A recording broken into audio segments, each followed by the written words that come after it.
கர்த்தர் எல்லா தீமை நின்றும் என்னை ரட்சித்து தம்முடைய பரம ராஜ்யத்தை அடையும்படி காப்பாற்றுவார்.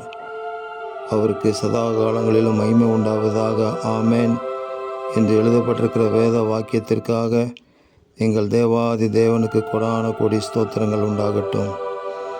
கர்த்தரோ எங்களுக்கு துணையாக நின்று எங்களை பலப்படுத்துகிறதற்காக உங்களுக்கு கொடான கோடி ஸ்தோத்திரங்கள். கர்த்தர் எங்களை எல்லா தீமை நின்று ரட்சித்து எங்களை காப்பாற்றுகிறதற்காக உங்களுக்கு கொடான கோடி ஸ்தோத்திரம்.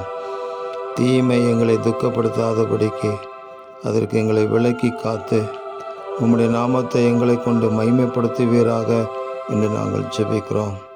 தீங்கான காரியங்கள் யாதொன்றும் இனி எங்களுடைய வாழ்க்கையில் கடந்து வராதபடி தடையை கர்த்தர் விதித்து எங்களுக்கு ஜெயம் தருகிறதற்காக ஸ்தோத்திரம். தீமைக்கு மாத்திரமல்ல, தீங்கின் காலத்திற்கும் எங்களை விலக்கி ரட்சித்து உடைய வருகையின் நாளிலே நாங்கள் எடுத்துக்கொள்ளப்படுவதற்கு நாங்கள் எப்பொழுதும் ஆயத்தமாக இருக்க கிருபை தாருங்க.